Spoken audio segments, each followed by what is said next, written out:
Hei kaikille! Teille, jotka olette mukana Klubistossa tänä iltana. Hyvää ystävänpäiväiltaa kaikille. Kuten tiedetään, tänään oli ihana pakkaspäivä. Ja harvinaista kyllä Helsingissäkin meri on jäässä tässä Helsingin edustalla, mikä tarkoittaa sitä, että on mahdollista kävellä ja hiihtää merellä. Aika kova viima kyllä oli, mutta silti oli ihanaa. Tänään sitten tehdään taas ristipistoja yhdessä tai erikseen. Kuka tekee mitäkin. Sitten mä luen taas reidaria ja kerron vähän Reidar Särestöniemestä. Tästä reitarista, josta romani kertoo. Tässä aluksi niin kuultiin nytten sitten toinen biisi, eli singlen toinen puoli Liksom Lux-projektista. Tämä biisi oli Selkeät rajat ja tämän on säveltänyt Eeva Koivusalo, upea muusikko. Ja tämän koko projektin laulaja joka biisissä on Liisa Lux. Todella upea solisti. Ja tässä projektissa mä oon tehnyt sitten nämä sanat. Ja nytkin oli hauska, kun kuuntelin noita sanoja, niin itsekin oikein mietin, että koska mä nämä oon kirjoittanut ja onko mä nämä kirjoittanut vai onko nämä kirjoittanut joku muu. Mutta ilmeisesti mä oon ne kirjoittanut, mutta siitä se niin kuin tommoset, ainakin mä oon huomannut, että nuo biisin sanat tulee aika tollalla niin kuin, se perusidea tulee tosi nopeasti. Ja kun se tulee nopeasti, se tulee suoraan tavallaan niin kuin alitajunnasta. Eli niistä aiheista, mitä itse on pohtinut, mutta se saa sen muodon siinä niin kuin kirjoitusprosessissa. Se on aika jännää. Tuo kirjoitusprosessi ylipäätään on hyvin mielenkiintoinen aihe. Siitä voisi joskus niin kuin ihan kertoa vähän tarkemminkin. Just viime viikolla mulle soitti yksi ihana nuori mies, joka suunnittelee kirjaa. Hän on jo kirjoittanut aika paljon. Niin hän sitten soitti mulle, että voisiko hän ensi viikolla, voisinko mä kertoa hänelle vähän kirjoitusprosessista, että miten mun kirjoitusprosessi menee. Ja mä lupasin kertoa, niin joskus voisi täälläkin kertoa tässä alkuläpässä, että miten tuommoinen niinku, esimerkiksi romaanin kirjoitusprosessi, että minkälainen se on, koska se on hyvin mielenkiintoinen. Nythän mä oon siis jo editointivaiheessa mun uusimman romanin suhteen ja mä kerron siitä sitten vähän enempi kuin tässä aika rientää, että koska kirja julkaistaan ja mikä sen nimi on ja ehkä jo siitä vähän mistä se kertoo. Mutta todellakin menemme nytten ristipistoihin. Ja niin tuosta Liksom Lux-projektista vielä sen verran, että lisää biisejä on tulossa. Me ollaan suunniteltu, että koko albumi, me julkaisemme koko albumi, koska sanoja on albumillinen jo valmiina ja demojakin on jo albumillinen, että enää me kerätään vähän rahaa, että me saadaan tämä tehtyä, koska me tehdään tämä omakustanteena. Mutta biisejä voi kuunnella Spotifyssa ja monessa muussakin suoratoistossa. Paikat, mistä niitä voi kuunnella, niin löytyy sieltä mun Facebook-sivuilta viime viikon postauksesta. Okei, mutta nyt mennään ristipistoon. Mä oon tehnyt omasta mielestä tosi paljon tätä ristipistoa, jota mä 2 viikkoa sitten näytin. Eli 2 viikkoa on kulunut. Ja tässä niin kun halusin näyttää niin kun läheltä sitä, että tässä esimerkiksi ja tässä näkyy sen, että kuinka voi eri sävyjä käyttää. Et tässä on vaaleanpunaista kahta, tässä on sinistä kahta ja tässä oranssia kahta. Ja mä oon käyttänyt aika vähän tätä niin kuin eri sävyjä, mutta nyt mä alan käyttää enemmän, sitä mä innostuin siitä.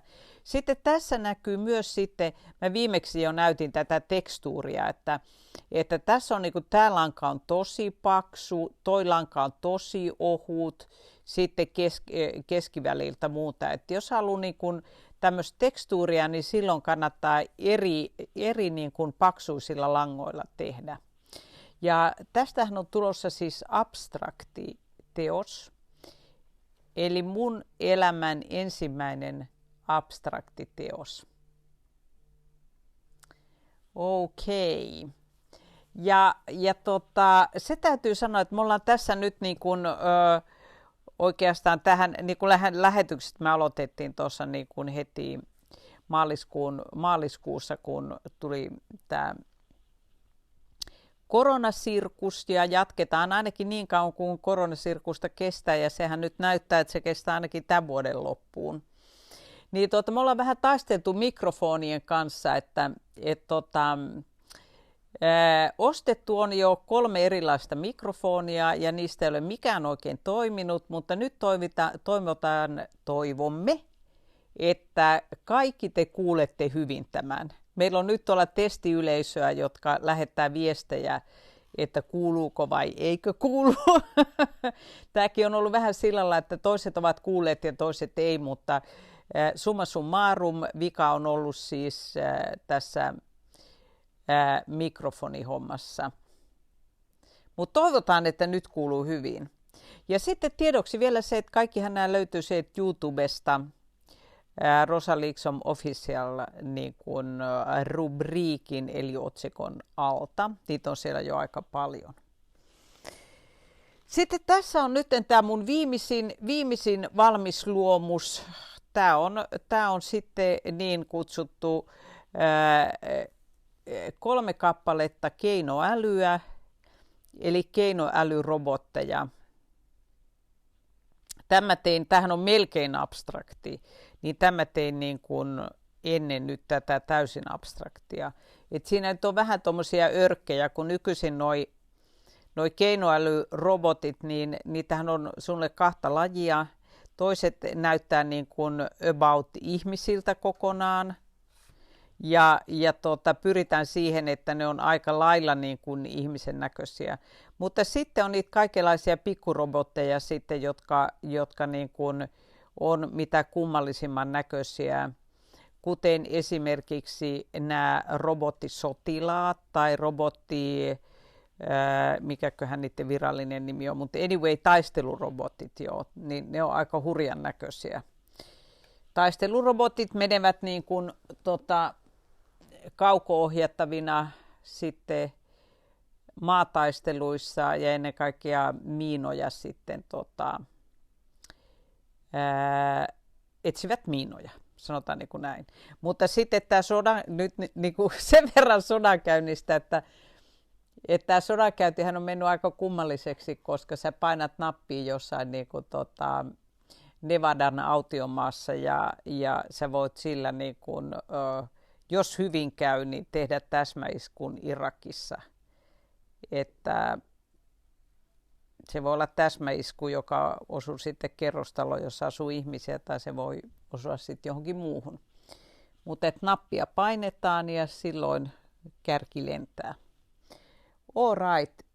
Mutta sitten vielä on tullut tämmöinen toivomus tässä parinkin otteeseen, että tämä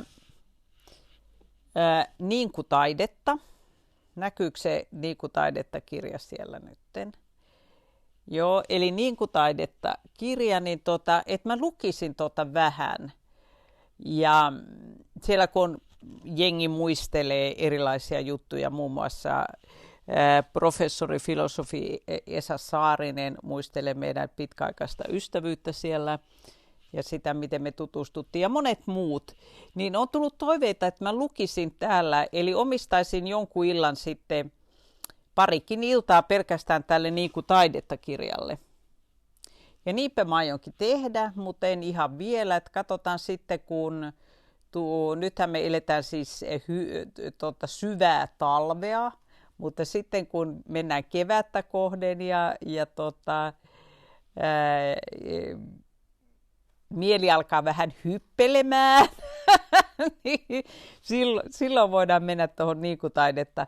Ja kun kevät tulee, niin sittenhän tietysti kaikilla ihmisolennoilla ja eläinolennoilla niin alkaa tämä inspirationi kukoistamaan.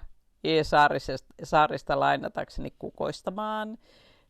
Niin silloin mennään tuonne kuvataiteen puolelle tai visual arts ja leffoihin. Hei, tässä muuten vielä pitää sanoa semmoinen, että tämä mitä tässä viime 2 viikon aikana tapahtui, niin oli semmoinen, että se ei ole vielä nähtävissä missään, mutta tulee kyllä nähtäville. Mä tein robottileffan, mä olin kuvannut sen materiaalin jo aikaisemmin. Ja sitten Pietari Kaakkomäki, upea Pietari Kaakkomäki on opetellut, hän on ollut siis mun leffoissa mukana 17-vuotiaasta lähtien. Eli kauan aikaa sitten, Pietari Kaakkomäki ei ole enää 17, niin Pietari Kaakkomäki on opetellut siis leikkaamaan videoita ja hän leikkasi tämmöisen 3-minuuttisen robottivideon niin kuin ihan mahtavasti. Tuli ihan sairaan hyvä. Se meni heti AV-arkiin levitykseen ja tulee sitten eri festareilla nähtäväksi. Ja kenties mä laitan siitä YouTuben tai se omille sivuilleni ja niin edelleen. Siitä tuli tosi hauska. Joo, no sitten lähdetään Särestön pirttiin, Särestön maisemiin, Kittilään. Särestöhän on lähellä Levitunturia. Te, jotka olette menossa hiihtolomalla Leville, niin suosittelen, käykää Reidar Särestöniemen museossa. Sinne menee Leviltä, niin pikkubussilla tehdään niin kuin retkiä. Se on museona, siellä on muistaakseni 4 tosi upeata rakennusta. Ja jossain vaiheessa, kun mä luen tätä kirjaa, niin tuolla loppupuolella, niin mä esittelen teille sitten kuvia Reidarista, hänen maalauksistaan ja myös Särestöstä valokuvia. Ja Reidar Särestöniemi syntyy 1925.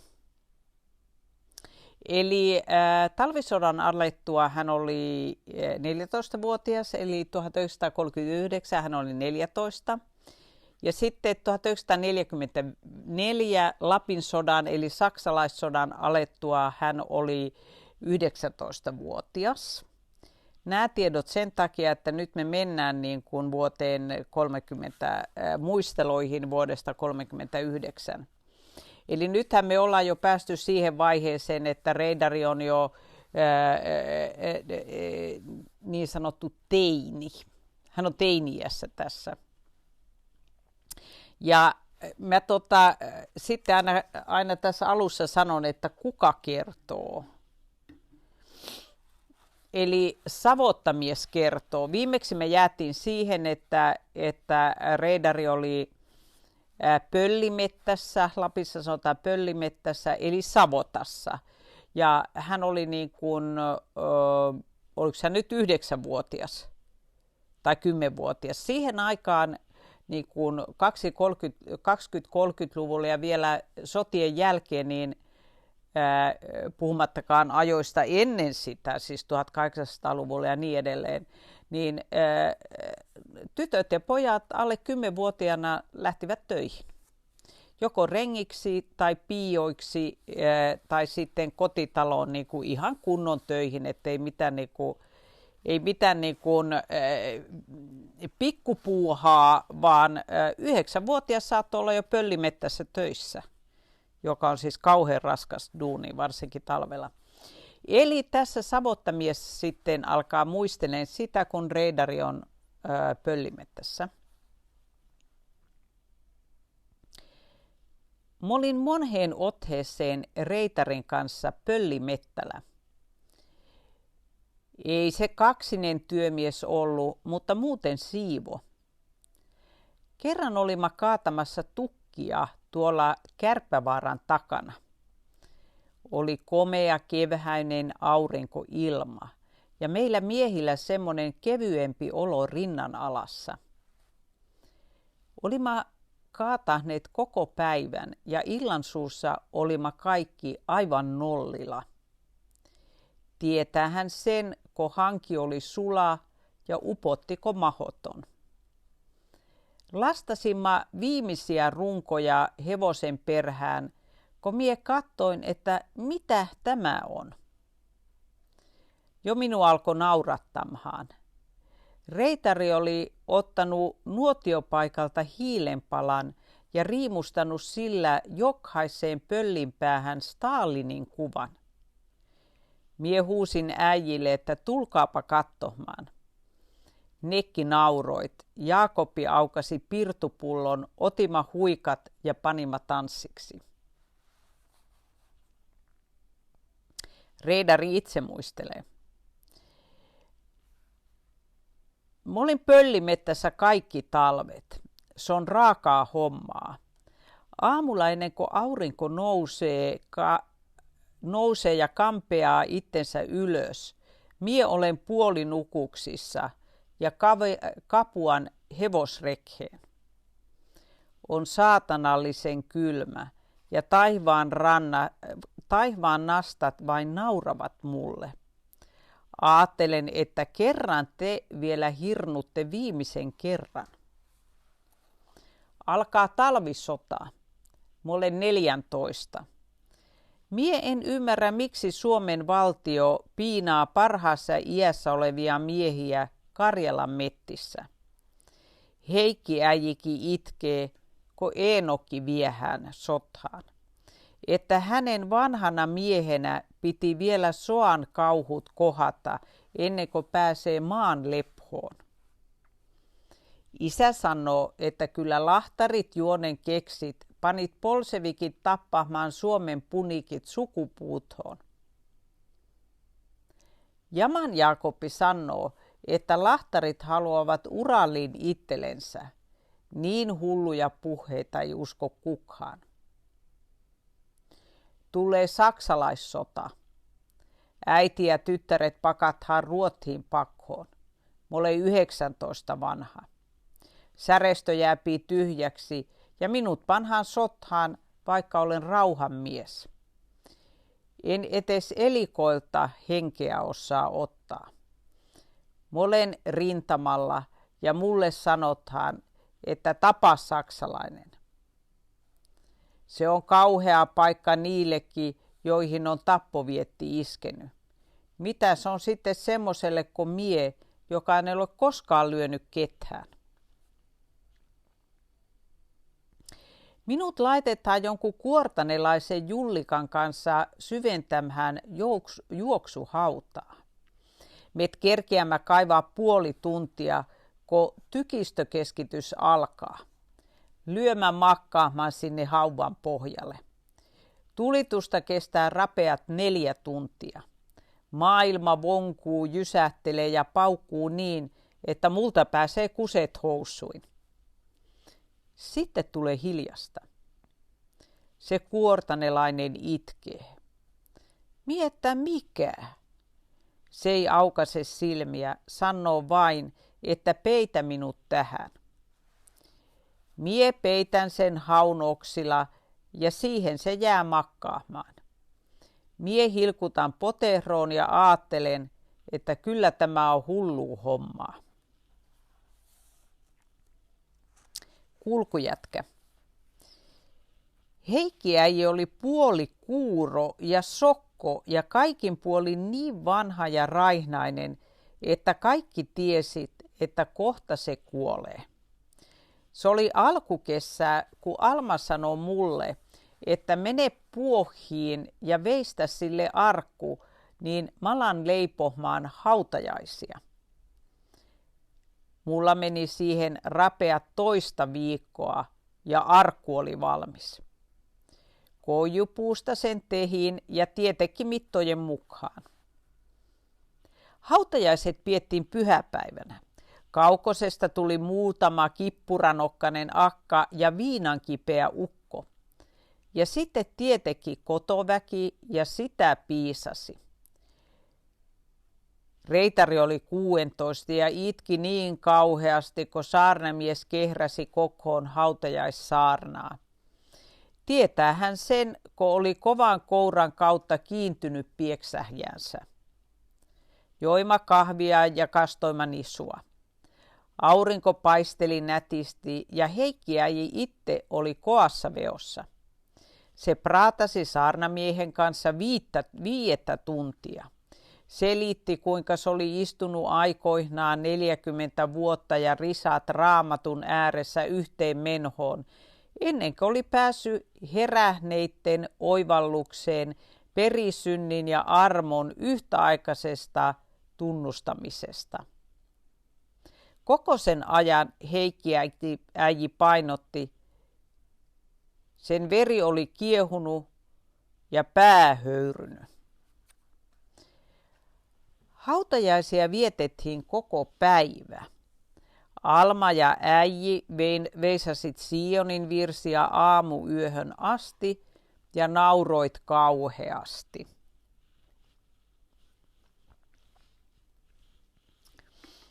Heikki äiji piti, että hänen hautajaiset olivat olleet mahdottoman mukavat. Muu talonväki ynnä saarnamies nukuit, eikä tienneet mitään. Mie valvoin, kun mulla piuasi toisessa korvassa hullaantunut kärpänen. Heikki äiji nukkui keinutoolissa muutaman tiiman, ja kun aamukahvit oli juotu, Alma alkoi laittamaan sitä arkkuun. Siinä vaiheessa äiji oli jo niin veisuun väsyttämä, että sehän torkkui aivan vetelänä. Alma laittoi sille valkoiset vaatteet päälle ja nosti Matin kanssa äijin yhdessä arkkuun. Siinä se alkoi kuorsaamaan oikein paksusti ja maiskutti suulla, kun olisi saanut sokkeripalan kielen alle. Mie laitoin kannen kiinni ja kannoimme poikan kanssa vainajan ulos. Saarnamies kulki alkuun perässä ja luki esirukkuuksia. Alma oli määrännyt, että äiji hauataan halkopinon takaa. Sinne Matti ja kulkujätkät olit kaivahneet kauhean syvän kuopan. Laskimme sen sinne ja lapioimme hiekat päälle. Alma ja Matti itkit niin kuin haualla pitääkin. Saarnamies hyästeli talonväen ja toivotti meille laveaa elämäntietä. Mie lähdin kerittemään lampaita, muut kuka mihinkin töihin. Paria päivää myöhemmin yksi niistä Kaukosen akoista tuli käymään särestössä ja alkoi mainomaan, että kun elävältä äijin hautasitta. Alma kuunteli aikansa ja puhkesi märsäämään. Akka lohuttamaan Almaa ja Alma siihen, että olisi pitänyt äijiriepu hauvata jo monta vuotta aikaisemmin, kun se oli paremmassa kunnossa.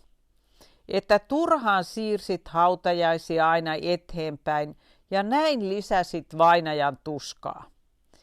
Heikki äijihän oli ollut kurkusta ja päästä kuollut jo monta vuotta. Reitari veisteli mäntypuusta ristin äijin hautakummulle heinänteon lomassa ja ensimmäisenä kesänä Alma vei sille pelarkuunioita. Pelarkoonioita. Seuraavana kesänä kumpua tuskin erotti heinän seasta ja talven lumikinokset olit syöneet ristinkin pois. Kolmantena kesänä kukaan ei enää muistanut Heikki-äijien hautaa, mutta puheissa se oli koko ajan läsnä.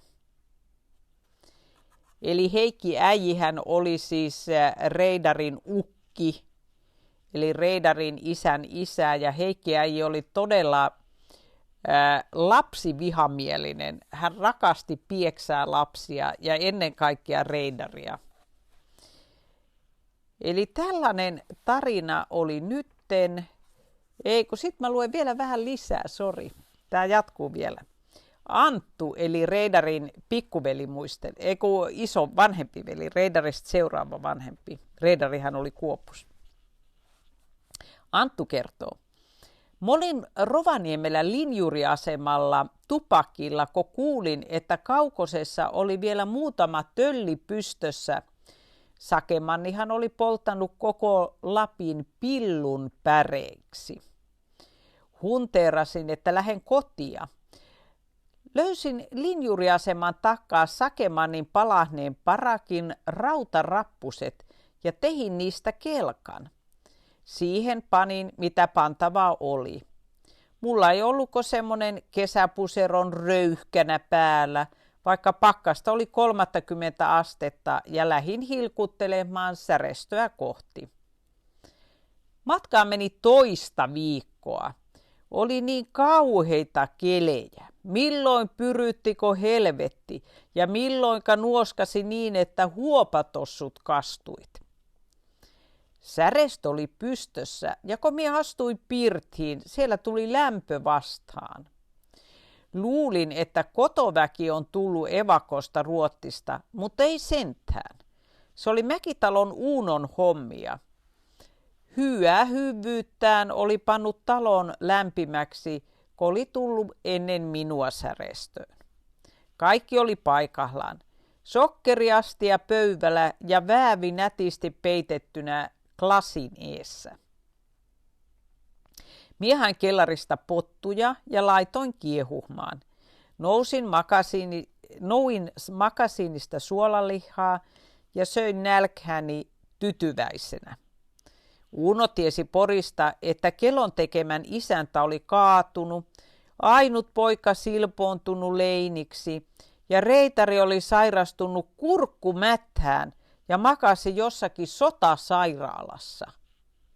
Mä ajattelin, että kun Stalini päästi sen soasta hengissä, niin se on sille aivan oikein.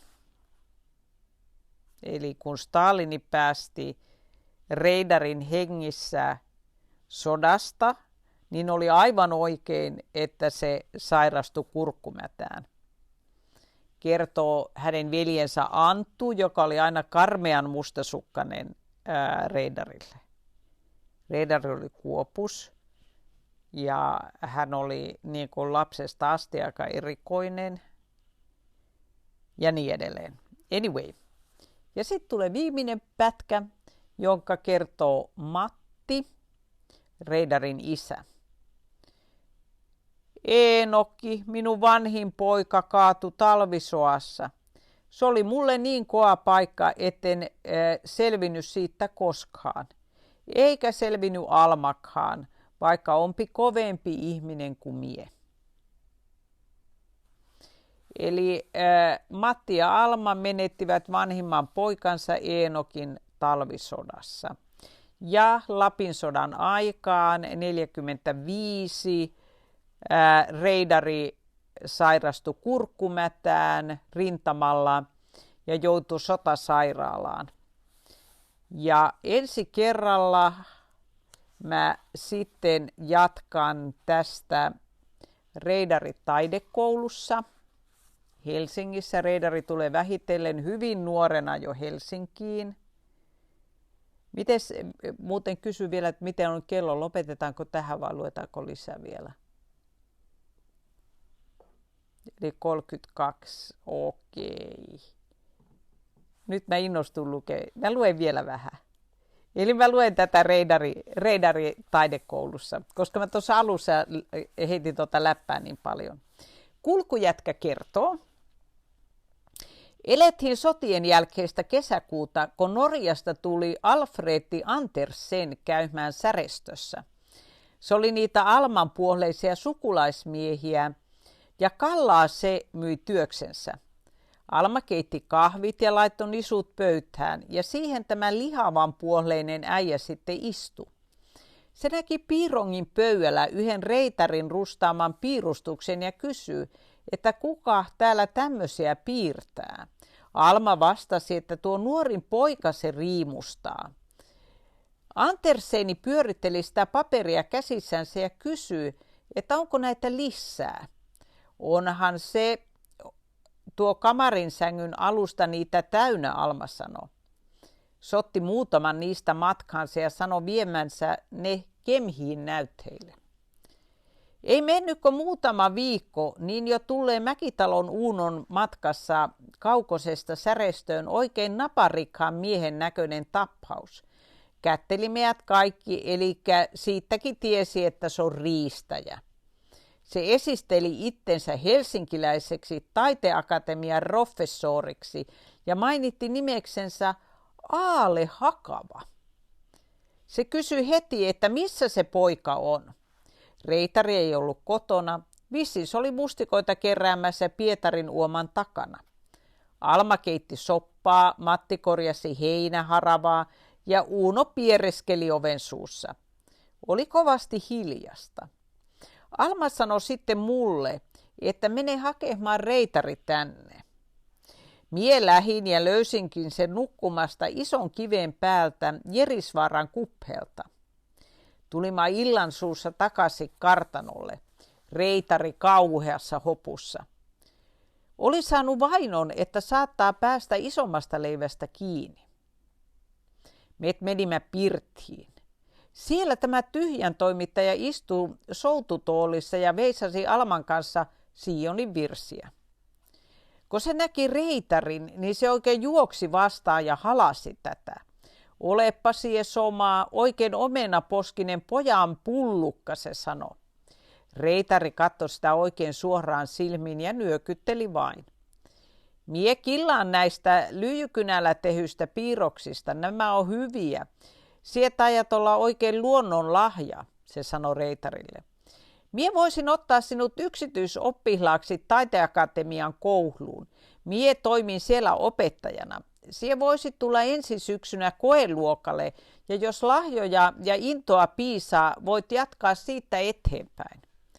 Reidari oli tohkeissaan. Sitähän se oli justinsa halunnut päästä maalauskouluun. Alma huusi hellan äärestä, että mistäs rahat? Siihen Hakava, että jos matkalippuun saatta kerättyä, niin eiköhän se loppu sitten järjesty Helsingin päässä. Reitari heti selitti, kuinka kova työmies hän on ja pystyy elättämään itsensä, jos vain saapii Helsingistä töitä. Alma pyhyytteli Reitarin puheille, mutta ei sanonut mitään. Matti seurasi sivusta ja mie näinkö välillä se nyökkäili tyytyväisenä päätänsä. Hakava oli yön yli Särestössä, nukku pirtin penkillä ja muisteli omaa lapsuuden aikaa samaisen Ounaksen rannalla. Se oli itsekin Lapissa syntynyt ja sittemmin helsinkiläistynyt ihminen. Kaikesta mie sain lukea, että se oli oikein ylpeä itsestänsä, kun oli löytänyt semmoisen suuren piirtäjän keskeltä erämaan syöntä, mitä Reitari oli. Koko kesän Reitari puski